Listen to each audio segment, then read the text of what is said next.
I shot my sister in the knee with my father's old hunting rifle the night she announced her engagement to the man I'd been planning my entire life around. Not to kill her, no. That would have been too merciful. Too final.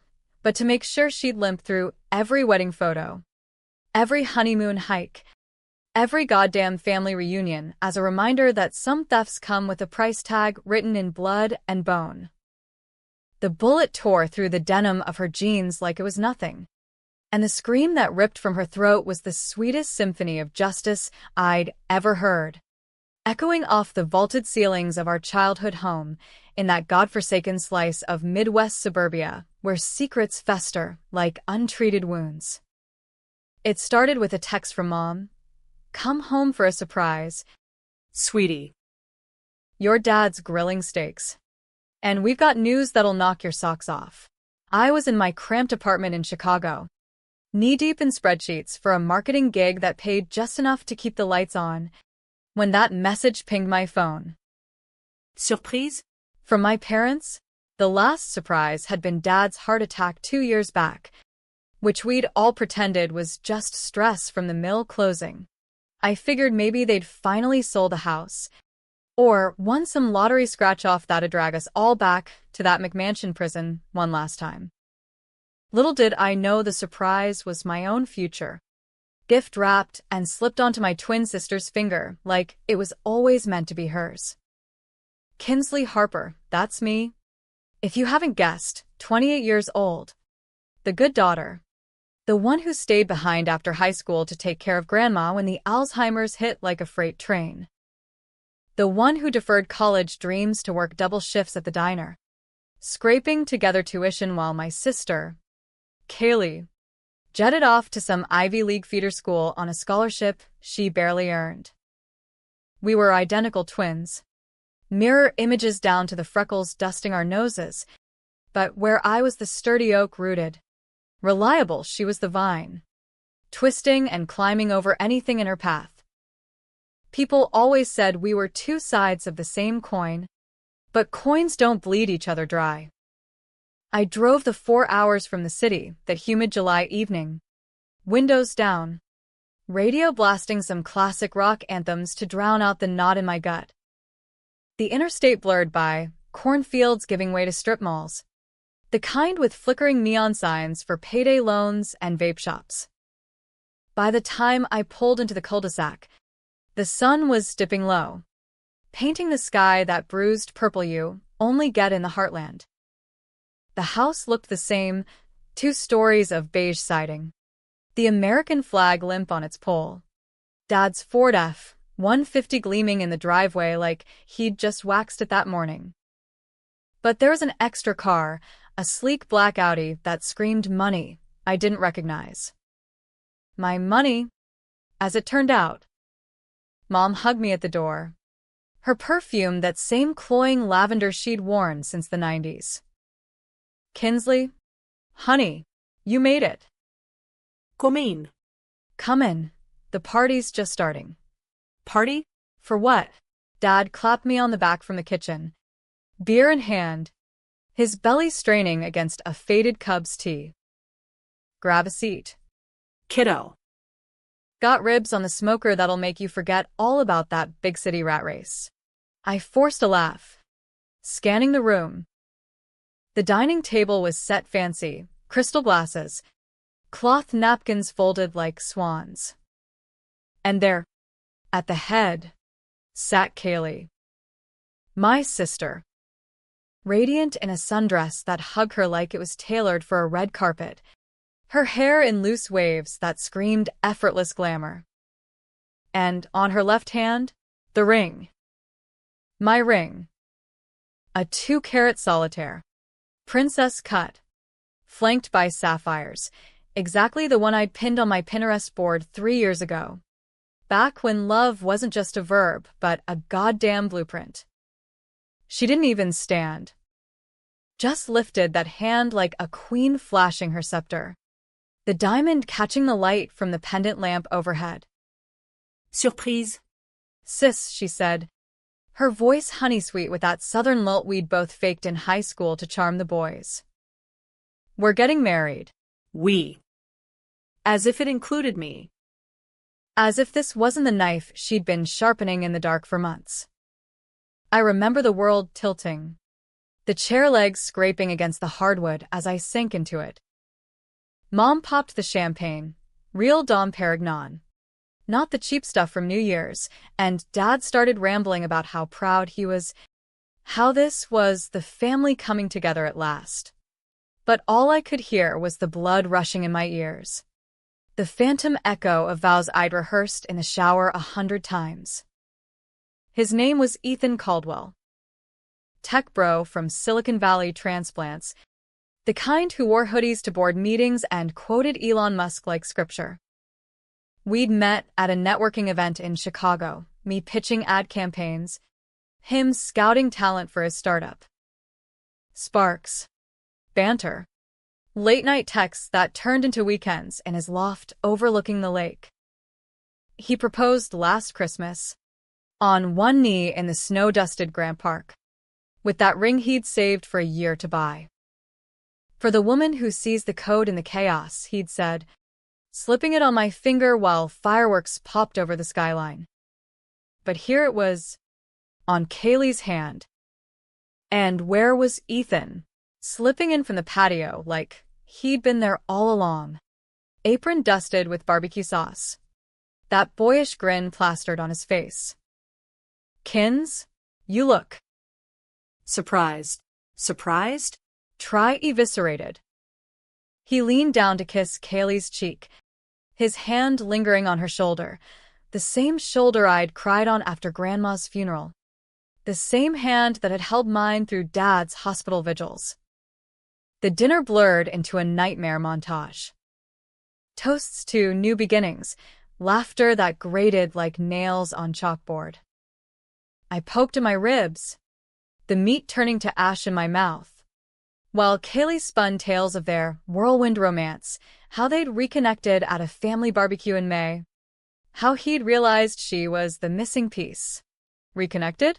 I'd introduced them years ago, back when she was crashing on my couch between her modeling gigs that were really just waitressing in LA knockoffs. I trusted her with everything, passwords, dreams, the spare key to my place. And Ethan? He'd known her as the fun twin, the one who partied while I parented. By dessert, some god-awful key lime pie Mom had slaved over. I couldn't take it anymore. How long? I asked, voice steady as a surgeon's scalpel. The room went quiet, forks clinking to a halt. Kaylee blinked those doe eyes. All innocence. What do you mean? Kins. This. You too. How long have you been fucking behind my back? Dad choked on his coffee. Mom gasped, hand to her pearls. Ethan had the gall to look wounded, like I was the one crashing their fairy tale. Kinsley, it's not like that. We didn't plan, but Kaylee cut him off, her smile sharpening into something feral. 6 months. Give or take. Give me a break. Sis. You were so buried in your little job, your little life. Ethan needed someone who could keep up. Needed. Like I was a starter car he'd outgrown. The words hung there, toxic as secondhand smoke, and I felt the first crack in my resolve, the one that would spiderweb into obsession. That night, after the celebration, devolved into awkward small talk and me excusing myself to the guest room. I lay awake staring at the ceiling fan's lazy spin. 6 months. While I'd been grinding overtime to afford that ring's down payment, she'd been grinding on my fiancé. While I'd been sending care packages to her dead-end addresses, she'd been carving out my happily ever after. Dawn broke gray and unforgiving, rain pattering against the eaves like accusatory fingers. I slipped downstairs while the house slept. Dad's rifle cabinet unlocked as always, his man cave trophy from deer hunts gone by. The weight of it in my hands was cathartic. cold steel grounding the fire in my veins. Kaylee's room was at the end of the hall. Door ayar. Her laughter drifting out in sleepy murmurs, Ethan's voice low and intimate, the bed creaking under their betrayal. I didn't think. I just acted. The door flew open, and there they were, tangled sheets, her leg thrown over his like ownership. The shot was deafening, a thunderclap in the quiet house. Her knee exploded in a spray of fabric and fury. Not blood, thank God for the genes, but enough to buckle her scream into a howl that woke the dead. Ethan scrambled back, naked and fumbling, eyes wide with the terror of a man who just realized his castle was built on sand. Kinsley, what the fuck? Get out, I said, rifle steady, voice a whisper of steel. Both of you. Now. Kaylee writhed on the floor, clutching her leg, tears carving tracks through her mascara. You're crazy. Help me. Ethan. But he didn't. He dressed in a blur, grabbing his keys, bolting down the stairs like the coward he was. Sirens wailed in the distance. Someone must have called 911, and as paramedics burst through the door minutes later, I stood there, rifle at my feet, the acrid smoke of gunpowder curling like a confession. They took her to the ER, Dad holding Mom as she sobbed about our girls. But me? They cuffed me right there in the foyer, the same spot where we'd carved our initials into the banister as kids. Attempted murder, the cop muttered, reading me my rights. But as they led me out, rain soaking my pajamas, Kaylee's eyes met mine from the stretcher. Not pain, not fear, but a glint of something darker. Triumph? Or warning? In the squad car, handcuffs biting into my wrists, I realized this wasn't the end. It was the opening act. Betrayal like hers didn't heal with apologies or therapy. It demanded reckoning. And I, Kinsley Harper, the forgotten twin, was just getting started. Jail smelled like bleach and broken dreams, the kind of fluorescent-lit hell where time stretches like taffy and every echo is a judgment. They processed me in Cook County, irony of ironies. Back in Chicago, fingerprints smudging the ink pads, mugshot flash popping like a bad hangover. First time, the desk sergeant asked, his voice gravel from too many smokes. I nodded, staring at the wall, Kaylee's scream still ringing in my ears like a victory bell. They charged me with aggravated assault, but the lawyer's dad scraped together some ambulance chaser from the yellow pages, got it down to a plea, probation, community service, and a restraining order wider than Lake Michigan. Self-defense gone wrong. They called it in court, painting me as the unhinged victim lashing out. The judge, a stern woman with a perm that screamed 80s power suit, bought it. barely. One more toe out of line. Emmis. Harper. And you'll rot. I didn't rot. I simmered. Back in my apartment, boxes still half unpacked from the move I delayed for family obligations, I pieced together the puzzle of their treachery. It started with the emails, Ethan's laptop, left behind in his panic, which I'd retrieved from the impound lot like reclaiming stolen property. Password? Our anniversary. The dumbass. 0714 for the 7th of July, when we'd first kissed under fireworks. Inside, a digital breadcrumb trail straight to hell. Kaylee had been writing him for months, before the reconnection at that barbecue. Miss our late-night talks, she typed from her burner account, the one she'd used to hit me up for rent money. Kins is great, but she's so safe. You deserve fireworks, not campfires. Attached photos. Not nudes, Kaylee was too smart for that, but lingerie shots in my favorite poses. The ones I'd shared in bed after too much wine. She'd stolen my seduction playbook, line by line. And Ethan? He'd replied. You're right. She's holding me back. Holding him back from what? His startup was tanking. Investors pulling out like rats from a flood. I'd been the one crunching numbers, pitching ideas over takeout Thai. She'd been the fantasy, the escape. Deeper dives revealed the rot. Bank statements, transfers from my savings to Ease Ventures, funneled through her as consulting fees. She'd posed as me in video calls. Voice modulated just enough to greenlight loans I never knew about. And the kicker? The accident. 5 years back. The one that killed our cousin Jake on prom night. Drunk driving, they'd said. But the police report, buried in a folder labeled Family Secrets, told different. Kaylee behind the wheel. Blood alcohol double the limit. Me taking the fall because she had a future. I'd confessed to the cops, tears and all, said it was me. The designated driver who snapped. Juvenile record sealed. But the guilt? It festered. I'd carried that corpse for her, buried it under layers of sisterly love, while she danced off to college and scathed. Now, with her knee in a brace and wedding postponed to heal, she played the martyr on social media. Instagram reels of her in oversized sweaters. Crutches propped like props. Captions like, grateful for second chances, forgive and forget sister love. Ethan echoed from his profile, shirtless hikes. Crypto bro motivational quotes, tagging her in every post. Stronger together. My notifications blew up with concerned DMs from mutuals. Heard what happened.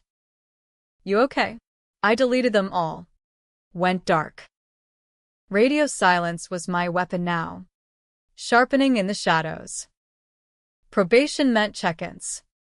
Therapy sessions with a shrink named Dr. Patel who droned about healthy boundaries and codependency. I nodded along, spilling just enough to keep the file thin. How Kaylee had always been the golden child. How mom's favoritism twisted us into rivals from the womb. But inside, I plotted. Revenge isn't a sprint. It's a marathon through moral quicksand, every step sucking you deeper into the gray. I started small, anonymous tips to Ethan's investors, screenshots of doctored ledgers showing embezzlement. Whispers on Glassdoor about his toxic leadership, fueled by fake reviews from burner accounts. His funding dried up like a Midwest drought. Startup teetering on bankruptcy. Kaylee noticed first. A voicemail. Her voice slurry from pain meds. Kins, whatever you're doing, stop. We're family. This hurts all of us. Family? The word tasted like battery acid. I didn't call back. Instead, I drove to Springfield, our hometown's underbelly, where old mill workers nurse grudges and dive bars. There, I found Marty Klein, Jake's dad, Uncle Marty to us girls. Face like weathered leather, eyes hollow from the grave he dug too soon. Over lukewarm Bud Lights, I laid it out, the truth about that night, the confession I'd forged in fire. He didn't rage, just nodded, slow as a hanging judge. Been waiting for this, he rasped. She owes blood. Marty had connections, shady ones, the kind that built unions and broke strikes. By week's end, Kaylee's modeling agency in LA, a front for whatever grift she'd run, was audited by the IRS. Liens on her condo, frozen assets. She texted me frantic. What did you do? Mom's freaking out. I replied with a single emoji, a middle finger. Crude. Sure. But cathartic as hell. American as apple pie a la mode with a side of spite. Ethan came crawling back next, showing up at my door in the pouring rain, that Audi idling like a guilty conscience. Kinsley, Please. it's falling apart. She lied to me about everything. The money, the accident. I thought she was you. At first. The better you. Better? The word ignited something primal.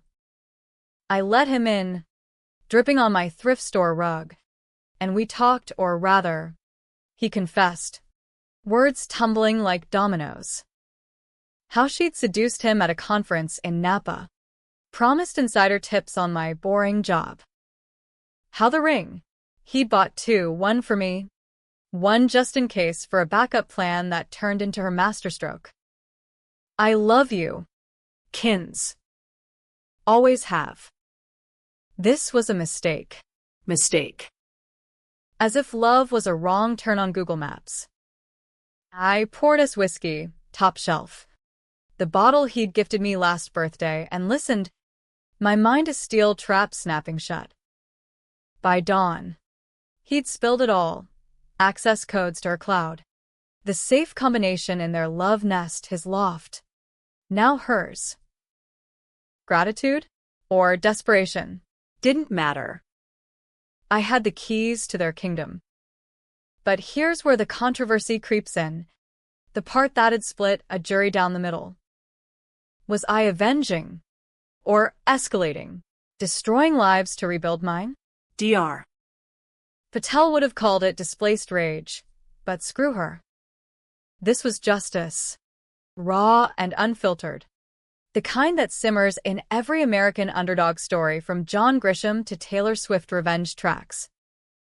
I could have walked away, deleted the files, blocked the numbers, started fresh with a therapist-recommended yoga class. But walking away? That's what victims do. And I was done being the fall guy. The real storm hit at Thanksgiving. Mom insisted neutral ground. The old house decked in pilgrims and pumpkins. Turkey roasting like a peace offering. Kaylee arrived on Ethan's arm. Brace swapped for a stylish boot. Her limp a performance worthy of an Oscar nod. Dad carved the bird with forced joviality. Mom passed the cranberry sauce like Holy Communion. Small talk skated the ice. Weather. Football. How's the city treating you? Until the wine flowed, loosening tongues and tempers. It was Kaylee who lit the fuse. So, Kins, she said, spearing a green bean with unnecessary force. Heard your little sabotage tanked Ethan's deal. Classy. Real sisterly. Ethan shifted. Uncomfortable. But I met her gaze twin to twin, mirror to monster. Sabotage? Pot. Kettle. Thief. Mom gasped. Dad cleared his throat. But Kaylee leaned in, voice a venomous purr. You think you're the hero here? You took the rap for me with Jake because deep down, you knew I'd make it. I was the one with potential. You're just the echo. The table erupted, plates clattering, voices overlapping in a cacophony of accusations. Ethan tried to mediate, but Marty Klein, invited by Mom for old time's sake, slammed his fist down, the truth spilling like giblets. Potential? You killed my boy. You little snake. And she covered for you. Chaos. Mom fainting into Dad's arms. Kaylee hurling her wineglass at the wall. Shards glittering like shattered vows. Ethan bolted again, tail between his legs, leaving Kaylee to hobble after him into the night. I stayed, cleaning up the mess, literal and figurative, while sirens wailed once more. Assault charges loomed, but Marty's testimony painted me the whistleblower, not the villain. Probation extended, sure. But freedom tasted like vindication. Still. As I scraped turkey from the linoleum, doubt wormed in. Had I become her? Twisting truths, breaking bones to claim the crown? The line between avenger and antagonist blurred. And in that gray, I found my power. Winter clamped down on Chicago like a vice.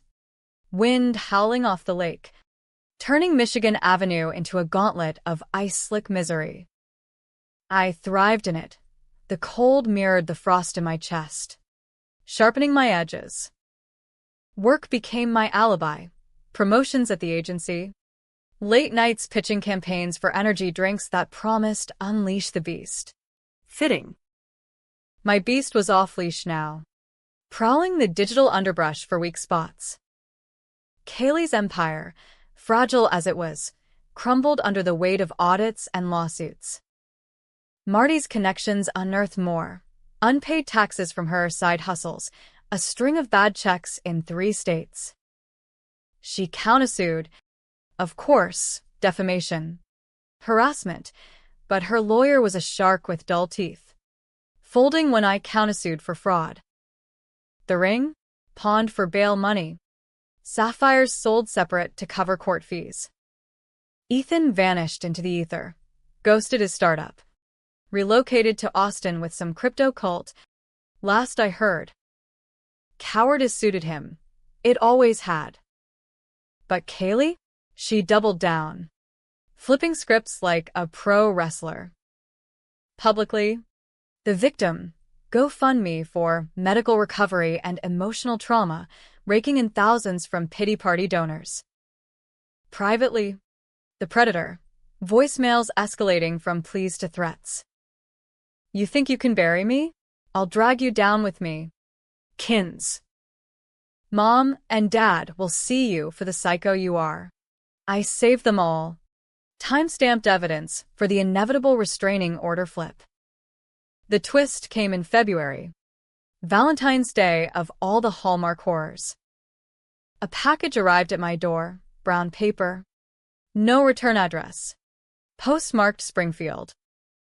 Inside, a thumb drive and a note in Kaylee's loopy script. Watch this. Then talk. Curiosity. That cat-killing bastard. 1. I plugged it in. Screen flickering to life in my dim living room. Fairy lights twinkling mockingly from the windowsill. It was a video, grainy, time-stamped 5 years back. The night of the accident. Dashboard cam from Jake's beat-up Chevy. Audio crackling like static from hell. There we were, me shotgun, Kaylee driving, Jake in back with a flask, laughing about some kegger. The road twisted through cornstalk shadows.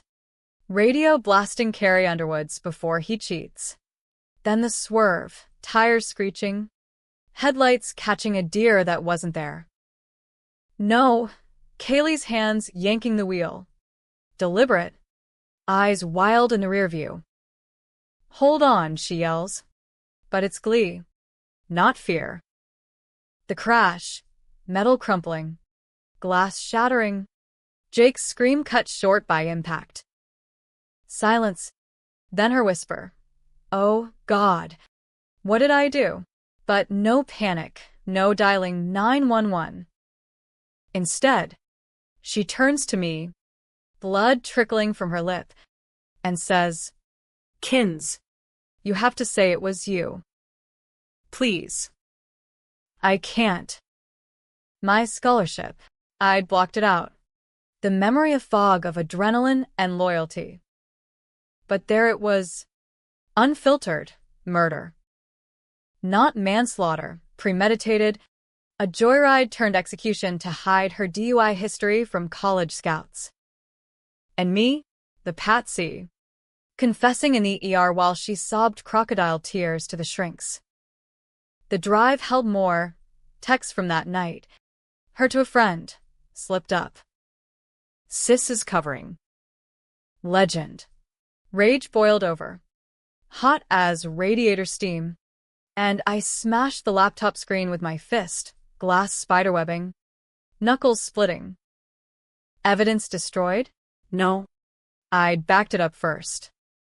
Cloud storage. Encrypted. My ace in the hole. Confrontation brewed like a storm front. I drove south again, snow flurrying against the windshield, wipers slapping rhythm like a war drum. The house was dark when I arrived, uninvited, unannounced, tires crunching gravel in the driveway. Mom answered the door in her robe, face crumpling at the sight of me. "Kinsley, it's late. Your sister's here." But I pushed past, heart hammering, into the living room where Kaylee lounged on the couch, leg elevated, a glass of Merlot in hand. Alone. Good. "You bitch," I said, voice low. The drive clutched like a grenade. She didn't flinch, just arched a brow, that twin smirk curling. "Language." Sis.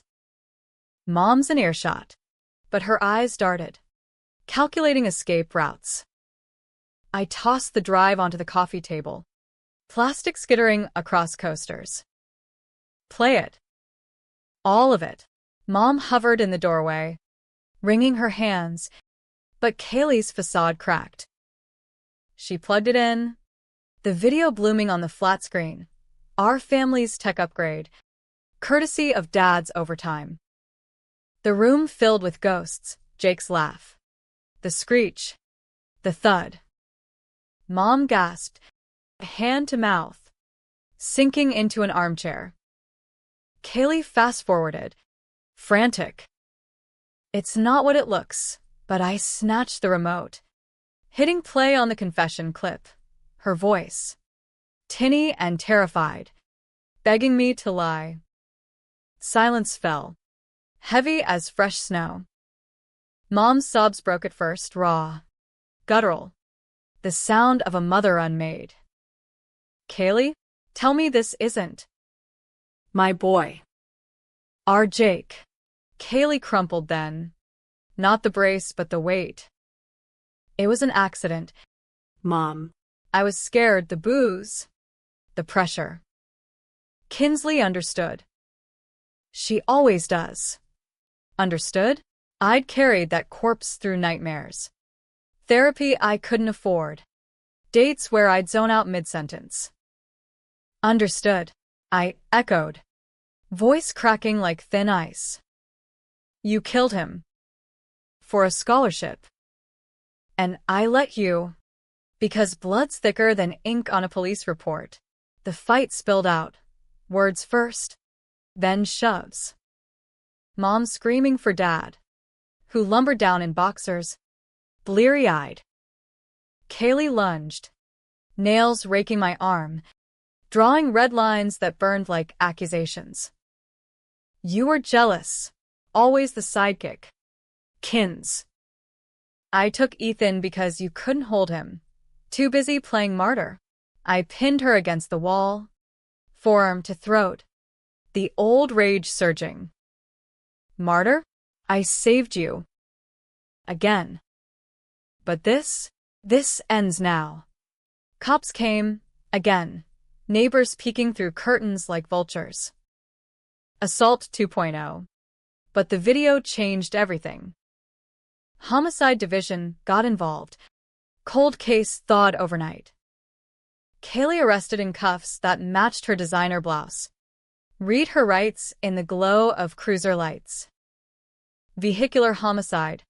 Tampering with evidence, the detective droned. While she wailed. Kinsley set me up. But the timestamps didn't lie. Neither did Mom's testimony. Tear-streaked and damning. I knew something was off. But I chose to believe the wrong daughter. In the aftermath, the house emptied, Dad retreating to his garage shrine of tools and regrets. Mom checking into a facility upstate for grief counseling. Me? I walked free.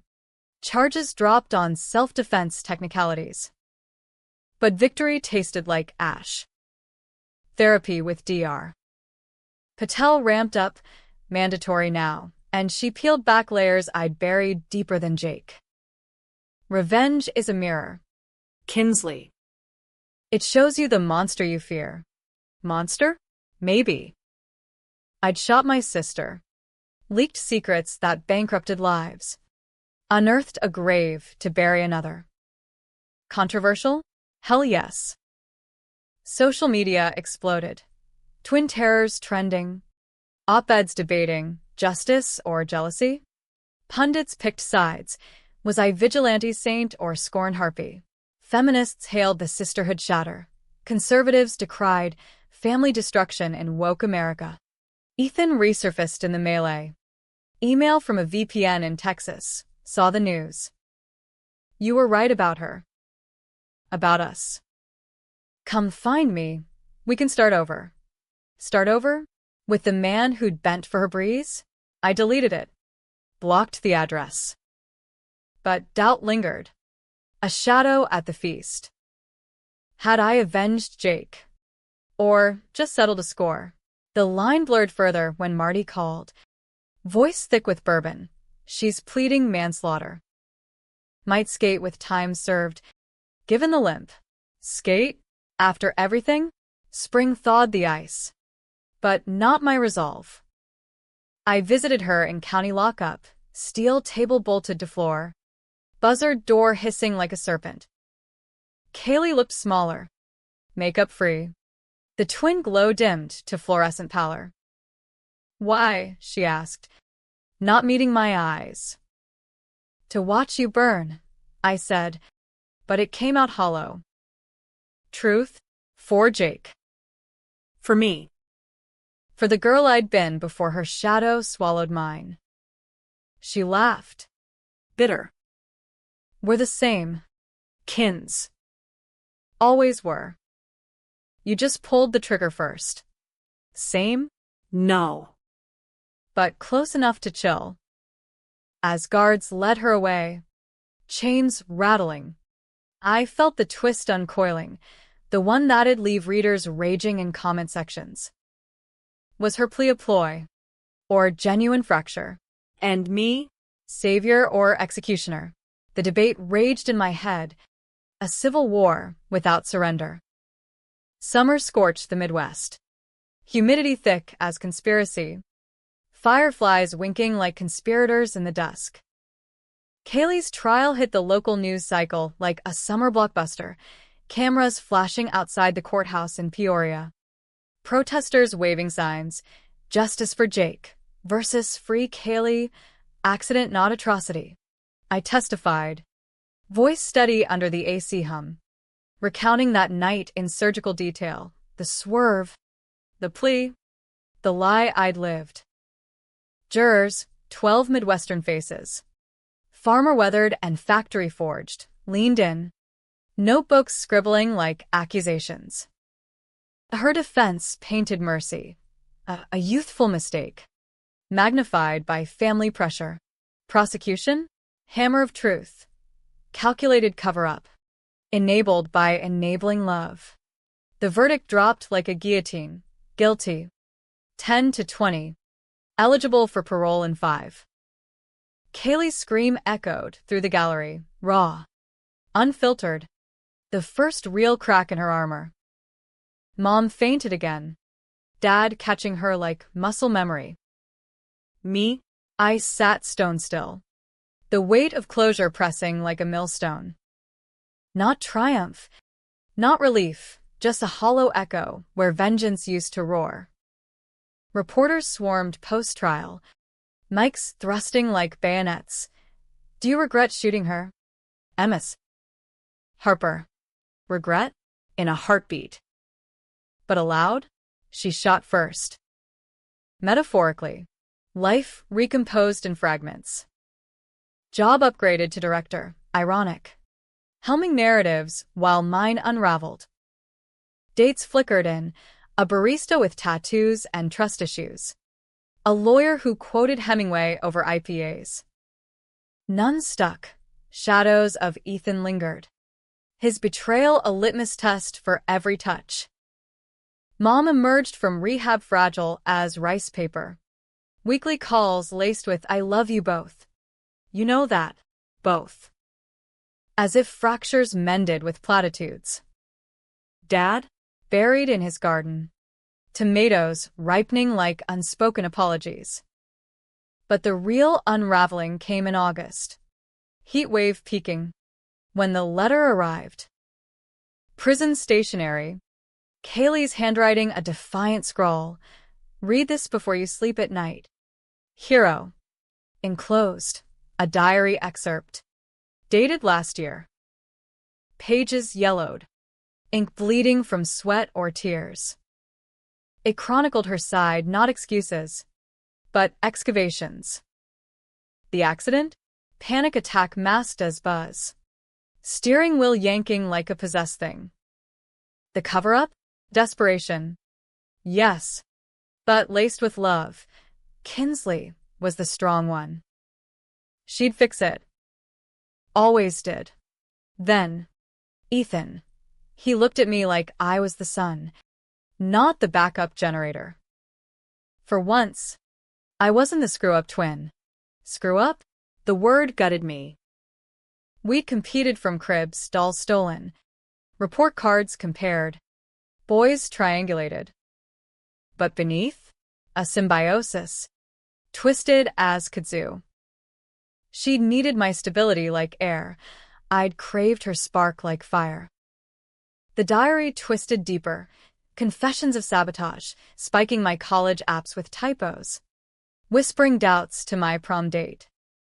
To keep her close. To keep her mine. Mine. As if I were a possession, not a partner in crime.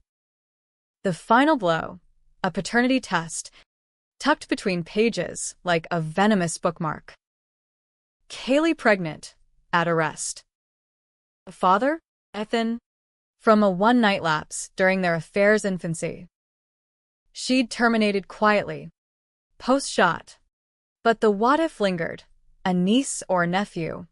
Flesh of our fractured triad. I didn't tell you, she wrote. Because you'd take it. Like everything else. But maybe. That's the real revenge. Knowing we could have had it all. Together. I burned the letter in the sink. Flames licking blue. Smoke curling acrid. While sirens wailed distant. A urban lullaby. All? What illusion was that? The family we'd torched for secrets and spite? Debate fodder. Sure. Was her confession absolution or manipulation? A olive branch from bars. Or a barb to hook my guilt? Pundits would feast. Podcast dissecting the Harper twins. Monsters or mirrors? Splitting audiences down ideological lines. Conservatives. Lock her up and throw away the key. Family values demand it. Liberals. Systemic failures birthed this. Forgive the flawed. Me? Agnostic in the ashes. Ethan's final play came in September. Autumn leaves turning traitor gold. He showed up at the agency suited now. Austin polish gleaming, begging a meeting over old times. Coffee turned confessional. Startup salvaged via angel investors, mine. Anonymously. Sobriety sworn on a stack of NDAs. I was weak. Kins. She prayed. But you? You're the North Star. North Star? Flattery. Flat as day-old beer. I listened, then laid my cards, the video, the verdict, the diary's ghost. His face drained, horror dawning. A kid? Jesus. Then, the proposal redux, ring this time a modest band, emerald for new beginnings. Marry me. Make it right. Right? The word mocked. I could have said yes, happy ending scripted. Villain vanquished. Twins estranged but healed. American Dream repackaged. Redemption arc. White picket fence 2.0. But as fireflies danced outside the cafe window, I saw the trap. Him, the enabler. Her, the echo in my veins. Us, a cycle scripted in blood. No, I said, sliding the ring back. Rights not reclaimed. It's rebuilt. He left deflated, tail between legs once more, and I walked into the cooling night free, fractured, finally my own. Epilogue whispers in the wind. Kaylee paroled early. Good behavior and a shank in the showers, self-defense. They ruled. She vanishes, Canada. Rumor has it, leaving postcards unsigned. Blood's thicker. Forgive. Mom reconciles in fits. Dad's garden yields bumper crops. Me? I write this. Catharsis or confession, knowing the twist, no heroes. No villains. Just sisters, scarred and soaring. In a land where revenge tastes like freedom, but lingers like regret. The end? Or just intermission? You decide. After all, in America's grand drama, who's to say whose finger the future really wears?